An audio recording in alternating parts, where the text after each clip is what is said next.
नमस्कार दोस्तों। यूपीपीएससी के द्वारा यूपीपीसीएस का नोटिफिकेशन जारी कर दिया गया है।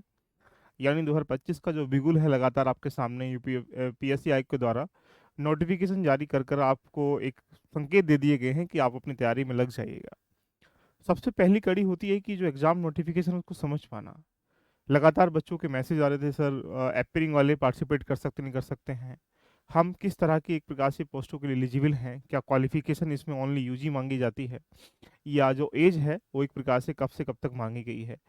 सारे सवालों के जवाब हम लोग समझेंगे कि एलिजिबिलिटी क्या है, एग्जाम पैटर्न क्या है, कट ऑफ क्या है, या न्यू सिलेबस के आधार पर तैयारी कैसे करें। आपको ज्ञात होगा यूपीपीएससी आयोग के द्वारा, उत्तर प्रदेश लोक सेवा आयोग के द्वारा कल ही यानी कह सकते हैं 20 फरवरी को नोटिफिकेशन जारी कर दिया गया है, जिसके अंतर्गत 2025 का नोटिफिकेशन है। इसमें अगर आप देखेंगे तो 200 पोस्ट रखी गई हैं। प्रश्न ये नहीं बनता कि इस बार 200 पोस्टें हैं तो क्या आगे बढ़ेंगी नहीं बढ़ेंगी, इसका इतिहास उठा के हम लोग अभी देखेंगे। पॉइंट ये है कि आपकी जो शैक्षिक योग्यता है इसके बारे में डिफाइन कर रखा है। जो आयु की सीमा है वो आपकी उम्र सीमा कितना है, 21 साल से लेकर 40 साल के बीच है। और इस डेट जो है यानी आपका एक प्रकार से कह सकते हो काउंटिंग किया जाएगा 1 जुलाई 2025 तक जो उम्र है आपकी 21 होनी चाहिए। इस 40 में भी जो आप अलग अलग कैटेगरी में आते हैं वहां तक रियायत दी गई है, जैसा कि इसके बारे में आप अलग अलग फॉर्मेट में पढ़ने का प्रयास करेंगे। मोस्ट इंपोर्टेंट जो पॉइंट है वो ये है कि फॉर्म स्टार्ट जो है यहाँ पर भरने का आपका 20 फरवरी से स्टार्ट हो चुका है। दूसरा लास्ट डेट जो अगर मैं कहूँगा फॉर्म भरने की तो आपकी 24 मार्च है। और जो करेक्शन विंडो है देखिएगा वो आपके पास यहाँ पर जो अंतिम तिथि है सुधार करने की, शुल्क जमा करने की, वो 2 अप्रैल है। और आपका जो प्रलम्स का एग्जाम है वो कब है बोलेंगे सर, 12 अक्टूबर को आपका एग्जाम है। ये पूरा एक एजेंडा है। चलिए समझते हैं पहले पैटर्न को समझते हुए कि इसकी एलिजिबिलिटीज क्या है, सारी बातें हम लोग करते हुए चलेंगे। सबसे पहले आपके दिमाग में बहुत सारे दिमाग चल रहे होंगे कि सर नोटिफिकेशन में कुछ स्पेशल क्या है, सर्टिफिकेट कैसे लगेंगे, आयु की सीमा क्या है, क्वालिफिकेशंस क्या है, वो पैटर्न क्या है। इन सारे विषयों में हम डिस्कशन करेंगे। सबसे पहले हम आयु सीमा की बात करेंगे तो पैरा नंबर का 10 में जाते हैं नोटिफिकेशन के। तो वहां पर आपको ये डिफाइन कर रखा है कि आयु की जो सीमा है वो स्टार्टिंग एज कितनी होगी। बोलेंगे सर स्टार्टिंग एज आपकी 21 साल होगी। यानी 21 साल कब तक होनी चाहिए, तो बोलेंगे सर यहाँ से 1 जुलाई 2025 को जो है आपकी उम्र 21 साल हो जानी चाहिए। अगर आपकी उम्र 2 जुलाई को हो रही है तब भी आप अमान्य हैं। आप बात समझे हुआ इस तरीके से, तो यानी 1 जुलाई से पहले पहले आपकी उम्र 21 साल होनी चाहिए। अब बात आता है कि सर ये एंड डेट कितना है? बोलेंगे सर ये 40 साल है, यानी 21 साल से लेकर 40 साल तक आप यहाँ पर एक प्रकार से फॉर्म भर सकते हैं। लेकिन इस 40 साल का मतलब ये सामान्य स्टूडेंट है। अगर हम इसको अगर बात करें पैरा नंबर 2 में देखिए लिखा हुआ है कि उत्तर प्रदेश के अनुसूचित जाति जनजाति, उत्तर प्रदेश के अन्य पिछड़े वर्ग अभ्यर्थियों के लिए, वर्गीकृत खेलों के कुशल खिलाड़ियों के लिए, राज्य की जितने भी कर्मचारी हैं या बेसिक शिक्षा परिषद के शिक्षक हैं या जितने भी कर्मचारियों के अलावा अनुदानित जो माध्यम मध्यालयों में कार्य शिक्षक हैं उनके लिए यहाँ पर 5 वर्ष की एक प्रकार से छूट अनुमन्य होगी। अर्थात 2 जुलाई 1980 के पूर्व का जन्म नहीं होना चाहिए। इसने क्या बोल रहा है, 2 जुलाई 1985 से पूर्व का और 1 जुलाई 2004 के बाद का जन्म नहीं होना चाहिए, ये डेट लिख रखा है। आप यहाँ पर नॉर्मल अगर आप इस कैटेगरी में आते हैं तो आप ये मान के चलें कि 2 जुलाई 1985 से पूर्व का जन्म ना हो और 1 जुलाई 2004 से बाद का जन्म ना हो। तो यानी यहाँ से यहाँ तक के जो बीच के स्टूडेंट हैं वो इस फॉर्म को भर सकते हैं।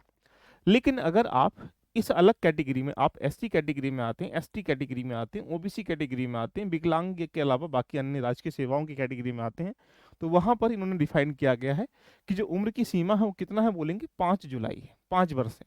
तो क्या हो गया, 2 जुलाई 1980 से, तो यानी आप अगर यहाँ देखेंगे 2 जुलाई 1980 से पूर्व का जन्म नहीं होना चाहिए और 1 जुलाई 2024 से बाद का जन्म नहीं होना चाहिए। तो इन सब के लिए ये क्या है, एक प्रकार से कह सकते हैं उम्र सीमा है। अब आप चेक कर लीजिएगा कि हम किस कैटेगरी में आते हैं, आप आराम से इसको फुलफिल करिएगा। उसके बाद जैसे आगे बढ़ेंगे तो यहाँ अलग अलग आधार पर डिफाइन कर रखा है। उत्तर प्रदेश के समाज के जितने दिव्यांग हैं उनके लिए अधिकतम 15 वर्ष की छूट दे रखी है। उत्तर प्रदेश के आपात जो कमीशन के द्वारा कुछ ऐसे भूतपूर्व सैनिकों के द्वारा अधिकतम आयु सीमा में सेना में की गई सेवा अवधि के 3+ वर्ष की बराबर छूट और अनुमन्य प्रदान की जाएगी। कुल मिला के ये डिस्काउंट है आपके लिए, आरक्षण के लिए। सेकंड पॉइंट था कि आवेदन शुल्क कितना, अगर आप किस कैटेगरी में आते हैं, अगर आप रिजर्व जनरल कैटेगरी में आते हैं तो आपके लिए 100 रुपये शुल्क है ऑनलाइन प्रक्रियाओं के माध्यम से। आप कमजोर वर्ग अगर ओबीसी अन्य किसी कैटेगरी में आते हैं तो यहाँ पर एक प्रकार से कह सकते हैं ये ऑनलाइन प्रक्रिया का 25 रुपये शुल्क यानी 125 रुपये शुल्क निकल के आएगा पहली कैटेगरी के लिए। तो यानी जनरल कैटेगरी और ओबीसी के लोग यहाँ 125 रुपये में फॉर्म को भर सकते हैं। अगर आप एससी कैटेगरी एसटी कैटेगरी में है तो आप 40 रुपये प्लस 25 रुपये ऑनलाइन यानी 65 रुपये में फॉर्म को भर सकते हैं। दिव्यांगों के लिए कोई ऐसी सीमा नहीं है, ओनली ऑनलाइन शुल्क लगेगा ओनली 25 रुपये। भूतपूर्व सैनिकों के लिए ऑनलाइन प्रवेश शुल्क 40 रुपये है, ऑनलाइन शुल्क 25 रुपये यानी 65 रुपये भर सकते हैं। स्वतंत्र सेनानी हैं या महिलाएं हैं या कुशल खिलाड़ी हैं, इनके लिए कोई भी प्रकार से मूल श्रेणी के अनुसार आधार पर एक प्रकार से लग जाएगा।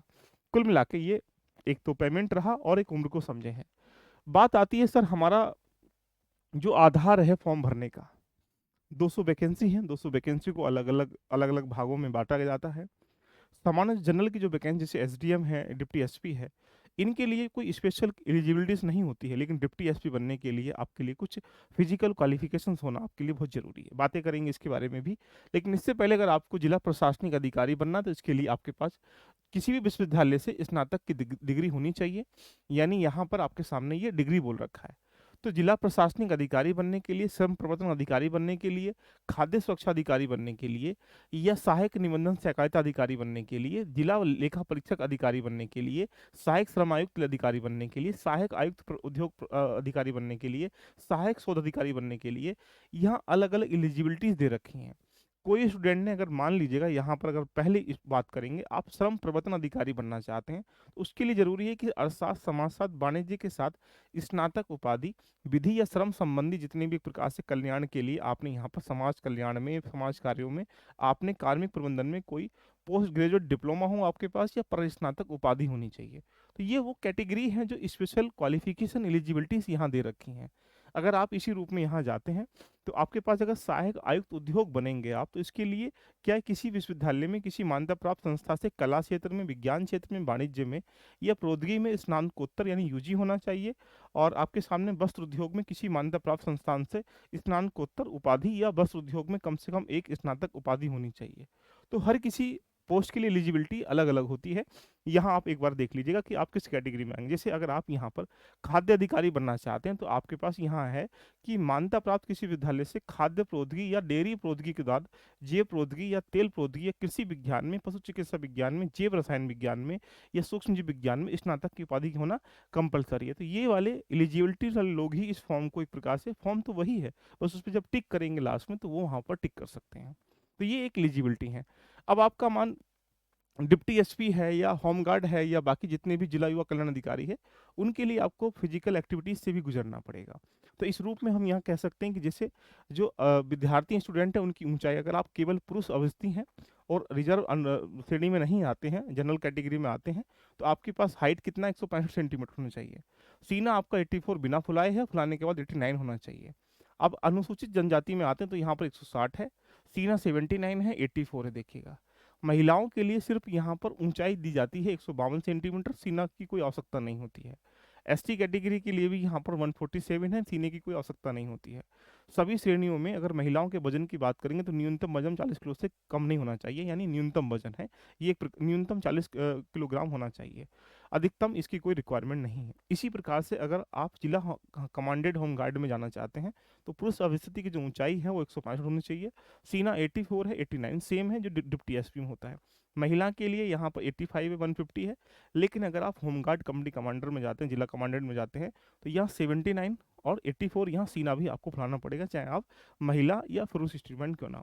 ऐसे ही आपके सामने यहाँ पर जो कुमायूं क्षेत्र है या अनुसूचित जनजाति क्षेत्र, उनके लिए अलग अलग लंबाई की यहाँ पर माप दी गई है। तो यानी अगर आप डिप्टी एसपी बनना चाहते हैं तो उसके लिए आप पहले अपने आप को ये तो चेक कर लीजिएगा कि आपकी हाइट 165 से कम तो नहीं है। अगर 165 सेंटीमीटर से कम होगी तो समस्याओं का सामना करना पड़ सकता है। ये कुछ एलिजिबिलिटीज थी। अब अगर हम लोग बात करेंगे, देखिएगा सबसे मेजर पॉइंट बन जाता है कि पीसीएस का एग्जाम 12 अक्टूबर को है। अगर हम प्रीलिम्स की बात करेंगे तो प्रीलिम्स के दो एक सिनेरियो एक पैटर्न है, देख लीजिएगा आपका टारगेट क्या है।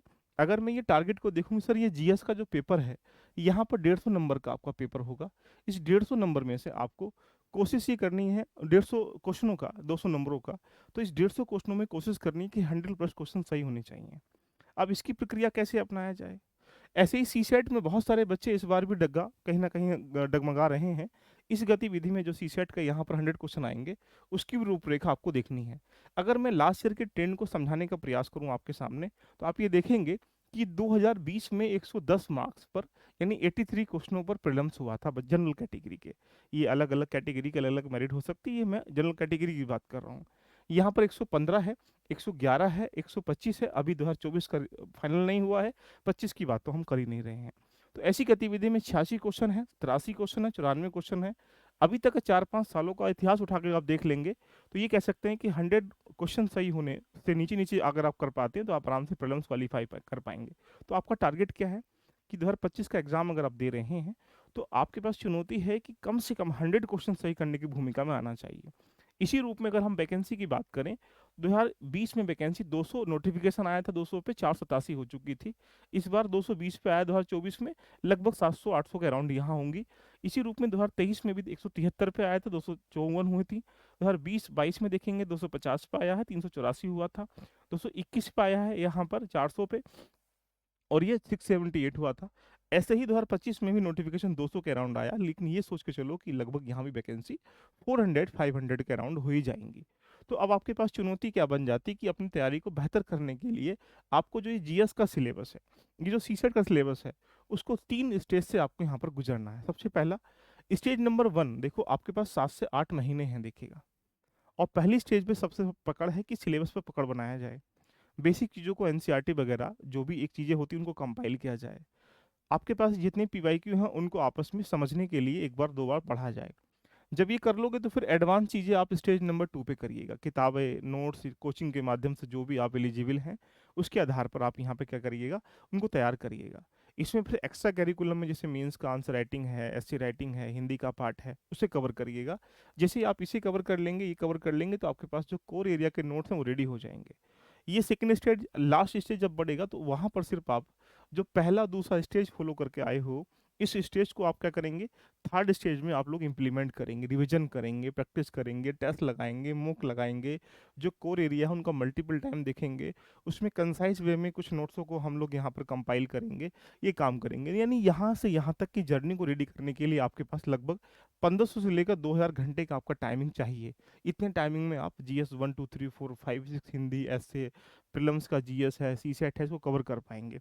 डेली बेसिस पर आपको 8 से 10 घंटे का अपना टास्क लेना पड़ेगा, तब जाके आप इसे आराम से अचीव कर सकते हैं। तो कुल मिला के अगर ये पूरा कंप्लीटली प्रोग्राम आपको, हम यहाँ पर एक प्रोग्राम लेके आए हुए हैं जहाँ पर आपके सामने प्री और मेंस का फाउंडेशन बैच है, 2025 से बच्चे वाले बच्चों को डिजाइन किया गया है। इसमें प्रीलिम्स का जो एरिया है, इसमें जो मेंस का एरिया है, सारी चीज़ें आपकी यहाँ कंपाइल की जाएंगी। जो ये प्रीलिम्स का सारा एरिया है, क्लास भी रहेंगी, पीडीएफ नोट्स भी रहेंगे, डिस्कशन भी रहेगा, डाउट भी रहेगा, यहाँ सारी चीज़ें बेसिक ये भी रहेंगी। मेंस में जो जीएस 1 2 3 4 5 6 पेपर हैं, साथ में हिंदी का और ऐसे का एरिया ये भी इन्वॉल्व रहेगा। तो प्रॉपर वे में ए टू जेड चीज़ों को जानने के लिए आप इस प्रोग्राम से शामिल हो सकते हैं, जो आप 25 वाला आप एग्जाम आराम से क्वालिफाई करके अपने सपने को पूरा कर सकते हैं। करना क्या है, एलबी लर्निंग एप्लीकेशन पे जाना है, ऐसा इंटरफेस आपको दिखाई देगा। जैसे एंट्री करेंगे आप, ये रहा देखिएगा ये, तो ये आपके सामने क्या है, करेंट क्लिक कर दीजिएगा, यहाँ पर ये रहा यूपीपीसीएस का फाउंडेशन कोर्स। मात्र 3000 में मिनिमम डिस्काउंट पर आपको ये 25 का फाउंडेशन क्लास मिल रहा है, जो प्री और मेंस रेडी करने के लिए सक्षम है। आप क्या करेंगे, यहाँ पर मार्च, अप्रैल, मई, इन 3 महीने में प्री और मेंस मिलाकर पढ़ेंगे। आगे जैसे बढ़ेंगे जून जुलाई में, आप यहाँ पर जो प्री का रेडी रिमेनिंग है उसको कवर करें, मेंस का रिमेनिंग कवर करें। जैसे ही आप एंट्री करेंगे यहाँ पे अगस्त, सितंबर, अक्टूबर, इस 3 महीने में कंप्लीटली प्रीलिम्स को आप फोकस करेंगे। तो ये जो टाइमिंग है, ये मान के चलो कि टाइमिंग इनफ है, लेकिन इतना भी टाइमिंग नहीं है कि हम इसको ढील कर दिया जाए, क्योंकि इसी बीच में बहुत सारे त्योहार आपको यहाँ देखने को मिलेंगे। होली है, बाकी जितनी भी चीज़ें हैं यहाँ पर देखने को मिलेंगी। तो मेरा ये मानना है कि यदि आप 25 की तैयारी कर रहे हैं तो इस प्रोग्राम से शामिल होकर अपनी जर्नी को रेडी कर सकते हैं। तो 21 से लेकर 40 साल तक के बच्चे, 1 जुलाई 2025 तक जो काउंटिंग की जा रही उम्र के लोग, यूजी जो पास आउट हैं, यानी यहाँ पर एप्रिंग वाले बच्चे फॉर्म नहीं भर सकते हैं, ये ध्यान रखिएगा। ट्राई करने के लिए दे सकते हो, लेकिन उससे ओटीआर जब आपको भरना पड़ेगा तो वहाँ समस्या क्रिएट हो जाएगी, इसलिए उसको भी आप गलती ना करें। ठीक है, तो मिलते हैं नेक्स्ट सेशन में। और 25 वाले बच्चे अगर आप एग्जाम तैयारी करें, नीचे लिंक दिया गया टेलीग्राम का, उसको भी ज्वाइन कर लीजिएगा, और व्हाट्सएप ग्रुप दे रखा है उसको भी ज्वाइन कर लीजिएगा ना। ऑल द बेस्ट, खुश रहें, मस्त रहें, love you, bye bye, take care.